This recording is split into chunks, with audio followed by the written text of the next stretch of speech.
Hello，大家好，我係主持人 Ivan。今期節目時間，我哋嚟到咗坦洲呢一個 location 啦。相信大家睇我哋身後呢一個背景啦，已經係估到邊個樓盤啦。冇錯，就係呢一個中澳春城啦。Ivan 依家位於我哋小區正大門口呢個區域啦。咁大家可以睇到啦，呢個咧係平時各位觀眾朋友北上翻屋企嘅一個位置啦，落地下車庫嘅，亦都係非常之方便啦。咁門口咧有兩個金色嘅大笨象啦。OK， 今集嘅內容啦，主要係同大家分享翻呢一個我哋中澳春城咧樓下呢啲鋪位啦，或者有咩配套俾翻我哋觀眾朋友啦。咁其實 Ivan 咧拍呢一個中澳春城嘅集數係會比較多嘅，因為 Ivan 對呢個屋苑咧係情有獨鍾噶。如果各位觀眾朋友問咧，Ivan 啊，坦洲咧有咩適合樓盤咧，性價比又高啊，上率又高啊，並且又近關口啊，毫無疑問就係 Ivan 身後呢一個中澳春城啦。因為佢從無論係戶型實力好啊，同埋性價比同埋佢個位置嚟講咧，都係成個坦洲一個 top one 嚟嘅。咁佢個裝修啦，呢個我哋就唔講啦，因為大家都知道啦，坦洲嘅豪宅咧，佳景康城嘅裝修係非常之靚啊。中澳春城咧，當然係比唔上呢個佳景康城噶。OK， 咁我哋可以睇翻門口呢一塊區域啊。咁門口呢兩邊咧，左手邊呢邊咧都啲商鋪咧都有開嘅，但係呢邊嘅商鋪嚟講咧就會比較少啲，但係都係嗰啲皮膚管理啊，同埋呢一個經紀啊，同埋呢一個美而家會比較多啲。包括個門口咧都有話擺埋呢啲生果啦，呢啲攤位啦，大家買啲生果啦，亦都係非常之方便嘅。咁我哋可以睇翻佢右手邊，佢右手邊所開嘅鋪位咧會稍微多啲。咁我哋依家就跟住鏡頭咧去同大家去介紹翻啦。OK。咁呢一個位置咧，就我哋平時北上翻嚟過嚟嘅位置啦。咁如果我哋翻關口咧，就喺前邊掉個頭翻珠海南平華發商都翻關口就 OK 啦。咁同樣啦，我哋往前面直行咧，紅綠燈位轉左咧，同樣可以去到珠海市區啦。翻關口亦都冇方便嘅，包括去斗門咧，亦都係往前面呢一條路過去就 OK 噶啦。呢一個位置咧係非常之方便噶。咁佢小區門口咧，亦都係有非常之多嘅商家啦、擺攤啦，方便翻我哋業主啊買下嘢噶。OK， 咁我哋依家就嚟睇翻佢入邊啦。大家可以睇到啦，我哋中澳春城樓下呢邊嘅鋪位咧嘅商家，佢右手邊所開嘅商家會相對嚟多啲。嗱，有美宜佳啦、超市啦，仲有我哋一個驛站啦。呢一個媽媽驛站咧，亦即係我哋平時啦買快遞嘅一個放遞點嚟嘅，即係我哋平時可能有啲快遞咧會放到呢一個驛站啦，等我哋北上翻嚟係到呢個驛站去攞就 OK 啦。包括呢邊有送水店啦，有呢啲賣餸嘅一個地方啦，所以其實我哋住喺呢一個中澳春城嚟講咧，佢嘅生活係非常之方便嘅。包括有啲早餐店啦、賣鋪嘅、賣油條啦、賣呢一啲包嘅，亦都係有噶。OK， 呢邊咧亦都有食早餐嘅一啲店位啦，比較多嘅，我哋可以 show 下啲鏡頭俾個觀眾朋友睇翻啦。有藥鋪啦，有花店啦，有呢啲五金鋪啦，基本上咧一路上去咧，基本上都係開齊晒啦，所以佢配套方面咧會比較成熟啦。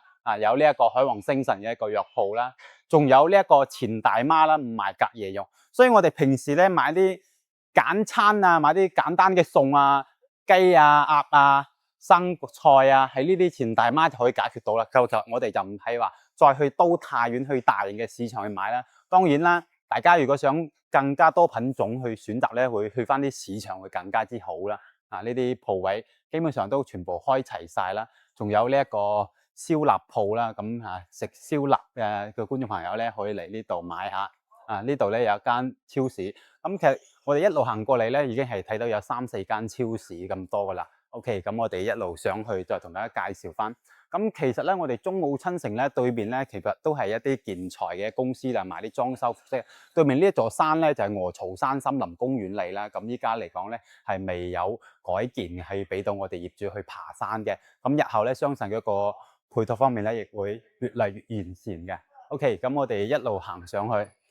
呢邊咧有個做 facial 嘅店啦，有南洋冰室啦，亦即係我哋一個茶餐廳嘅鋪位啦。食茶餐廳亦都 OK 嘅。再上嚟咧，亦都有呢一間早餐店，所以我哋食啲簡餐係冇問題啊。呢度咧有間髮廊啦、飛髮啦，亦都係非常之方便噶。大家可以睇到啦，所以咧，我哋住喺中澳春城呢個屋苑嚟講咧，我哋一個生活方面嘅需求咧係可以得到嘅保障嘅。基本上出門口咧啲簡餐方面咧可以解決，可以填飽我哋各位觀眾朋友嘅肚噶啦。又有剪飛髮啦，又有茶餐廳啦。咁其實大概咧就呢一啲配套啦。因為其實佢鋪位嚟講咧，佢唔會話開得太大型嘅一個飲食鋪位俾到大家嘅。咁我哋想去翻大型嘅商場咧，就只能去翻呢一個優越城啦。大家都知道啦，可能有觀眾朋友已經去玩過啦。咁優越城咧，我哋屋苑過去咧，亦都係幾分鐘嘅車程就可以到達啦。包括去南平麻發商都咧，亦都係非常之近嘅，亦都係揸車10分鐘以內就可以到達啦。去山澳嘅話，可能就要10幾或者係20分鐘一個車程先可以到達。呢一間店咧就係大型嘅賣酒水嘅店嚟嘅，係啦。OK，咁大家都知道啦，我哋中澳春城咧，目前就已經係開通咗我哋呢個香港直通巴士啦，喺呢個11部門口就可以坐巴士直達翻到香港太子、荃灣、尖沙咀啦，所以一個出行方式係會比較方便噶。係啦，並且咧大家都有收到風啦，我哋中澳春城咧11部門口對面咧，係開咗一間紅萬家嘅生鮮超市嘅。咁都隨住 iPhone 嘅鏡頭咧入去簡單咁睇一睇啦 ，show 俾大家睇啊，佢入邊有咩品種啦，會多唔多選擇啦，或者我哋使唔使再去兜去呢一個優越城嘅永旺去買咧？就係我哋11部門口嘅紅萬家就已經係解決晒我哋嘅需求，就唔使去兜去優越城啦。當然啦，大家想行商場咧，我都係建議翻大家去優越城去買啦，去翻呢一個永旺超市啦。畢竟佢呢一個朵咧係會俾我哋紅萬家要響嘅，係咪先 ？OK， 咁 iPhone 咧依家就已經行到嚟我哋呢一個中澳春城嘅營銷中心呢一 part 啦。係其嗱呢一個就係營銷中心嚟啦，前面呢啲就睇樓車啦，我哋平時坐車入去嘅地方。我哋都過嚟睇翻呢一個啦。我哋一個直通巴嘅一個上車站點同埋一個發車時間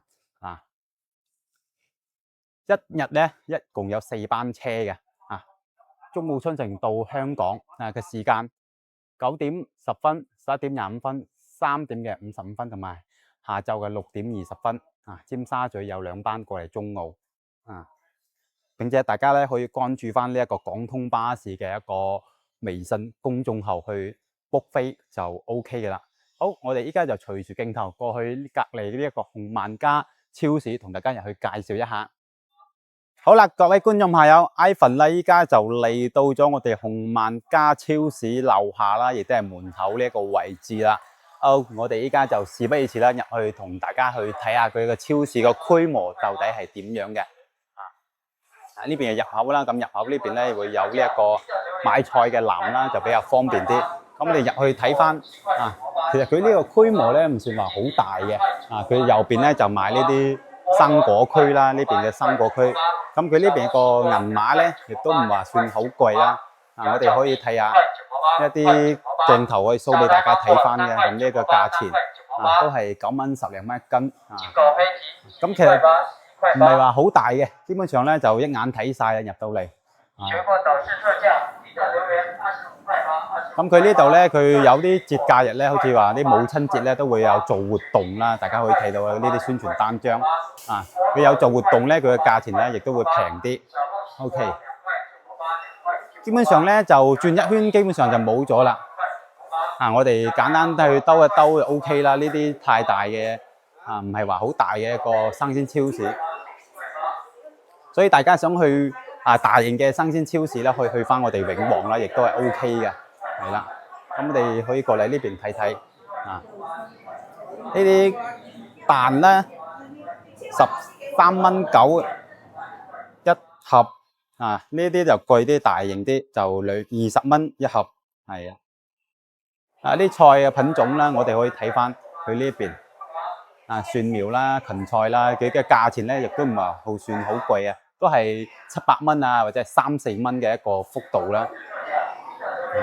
咁我哋可以睇到啦，嗰啲菜品嚟講啦，呢啲菜咧亦都係非常之新鮮嘅。咁呢啲通菜咧，哇，1蚊雞唔到一斤，亦都非常之有性價比。OK，呢度咧就有個海鮮區，啊，海鮮區咧就都一眼睇晒啦，就見晒啦呢啲價錢啦，大家可以睇下佢個價錢係啦。小青龍咧129蚊一斤，係啦。OK， 咁都睇完晒啦。嗰邊咧就賣啲生活調料嘅，我哋就唔睇啦。我哋出嚟再同大家講解一下。OK，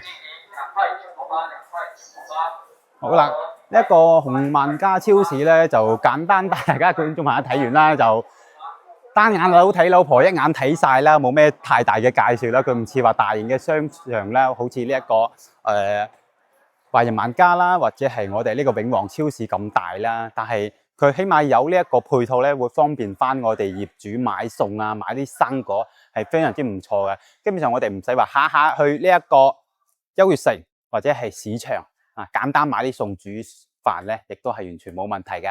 OK， 今集咧 Ivan 就同大家分享到呢度啦。如果有關注中澳春食呢9縣嘅觀眾朋友咧，可以 WhatsApp Ivan 啦 ，send 翻啲詳細資料俾你啦。咁我哋就下期再見，拜拜。